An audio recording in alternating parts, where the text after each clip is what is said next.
ज्येष्ठ प्रसिद्ध विनोदी अभिनेते असरानी यांचं निधन झालंय। वयाच्या 84व्या वर्षी त्यांनी अखेरचा श्वास घेतलाय। 3 पिढ्यांना हसवणारा दिग्गज कलाकार म्हणून त्यांची ओळख आपल्या सर्वांमध्येच आहे। त्यांचा चेहरा सातत्याने आपण विविध माध्यमांतून पाहिलेला आहे।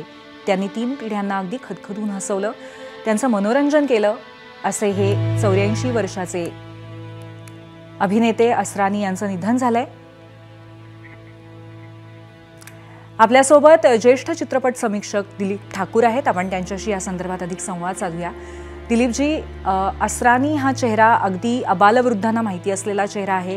विविध पद्धतीच्या सिनेमांमधनं विविध पद्धतीच्या भूमिका करणारा, काय म्हणाल या क्षणी? एक अतिशय मोठी यशस्वी कारकीर्द असलेला असा हा कलाकार आहे। म्हणजे ज्या वेळेला पुण्याच्या फिल्म इन्स्टिट्यूटमधनं कलाकार हिंदी चित्रपटसृष्टीत आले 70च्या दशकाच्या सुरुवातीला, तर त्यातील असरानी हा आपल्या विनोदाचं उत्तम टायमिंग आणि ऋषिकेश मुखर्जींसारख्या अतिशय कल्पक दिग्दर्शकाचा विश्वास संपादन करणारा असा अभिनेता।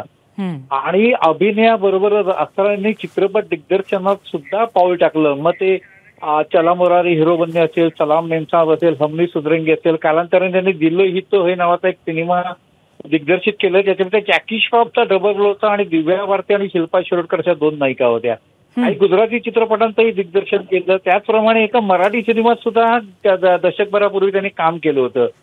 तर एक अशी ते मोठी कारकीर्द आणि शोलेतील त्याचा जो परफॉर्म आहे तो सर्वज्ञात आहे आणि एक उत्तम बुद्धिमत्ता असलेला, चित्रपट माध्यम आणि व्यवसायाची चांगली ओळख असणारा आणि त्यांनी स्वतःला अपडेट ठेवत वाटचाल केलेला असा हा अभिनेता आहे। राजेश खन्नाच्या अनेक चित्रपटामध्ये त्याला आपण सातत्याने पाहिलं। राजेश खन्नाची आणि त्याची जोडी आपल्याला अजनबी किंवा अनुरोध अशा अनेक चित्रपटामध्ये पाहायला मिळते। खरे, पण एक वाईट बातमी, धक्कादायक बातमी, असरानीने आपल्याला खूप हसवलं।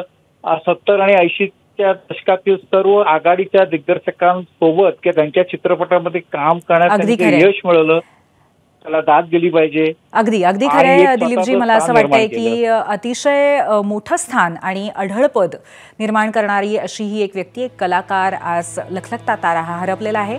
धन्यवाद आपण त्यांच्याबद्दल इतकी महत्त्वाची माहिती दिली त्याबद्दल। असरानी यांना एबीपी माझातर्फे विनम्र श्रद्धांजली। एबीपी माझा, उघडा डोळे बघा नीट।